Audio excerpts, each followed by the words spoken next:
Yeah, just a little video here this afternoon. We've been talking about and watching some cool snow plows going by. Also, a plow I made a short video of in the grocery store parking lot a couple days ago. Those are City of Kalamazoo plows.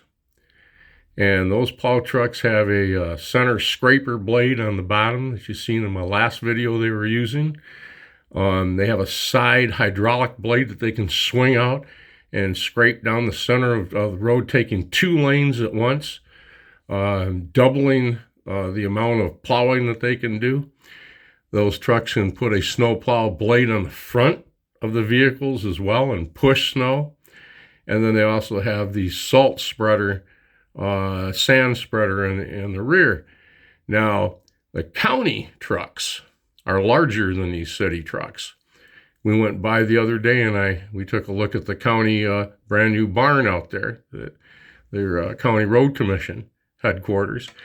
And those trucks are quite a bit more substantial. We also have the state highway department, and they have trucks similar in the, we'll call it heavy dutiness, if you will, of the county trucks. But they also can have V plows and a little bit heavier duty equipment. They have to go out and plow all the state highways, and so it's just something to take a look at. And I'm going to see if I can bring a video to you showing the state highway plows at work as well as the county plows at work. I think that'd be interesting for you to see that, especially of those of you in places that don't get snow, very arid areas and so forth, and something to look at and say, man, what kind of infrastructure do you have to remove snow?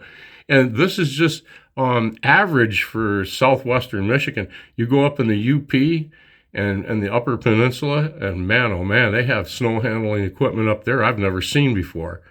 Actual circular rotary plows and so forth. They almost have to mine the snow out of the roads. And what they have to also drive along, keep the train tracks clear up there for the railroads. A lot of iron ore being mined out of the UP, and so keep those things open. But anyways, that aside, it's with the wind chill, it's 6 degrees below zero right now here, and we're going to be looking at some more snow coming in at this time of day. That's why the plow came by a little earlier. I got the short video on. They're clearing things just before rush hour. People come home from work. The schools have all let out. The buses have gone by and so forth. And so they're getting ready now. A little later tonight, probably about between 6 and 7, they'll come back through here again. And they work 24 hours a day during snow events, keeping the roads clear. You can see they're snow covered and slippery. They're doing the best job they can, and they've always done a good job. When we get, I'll say 20 or 24 inches of snow in 2 or 3 days, man, that's a lot of work for those men and women. And they are literally working round the clock during those events. But anyways, we'll see what we can do about bringing the other 2 vehicles out there. I could just sit out there at the county and wait for them to pull out of the barn, and then ambulance chases as it were. But we have a law here. You have to stay a minimum of 500 feet.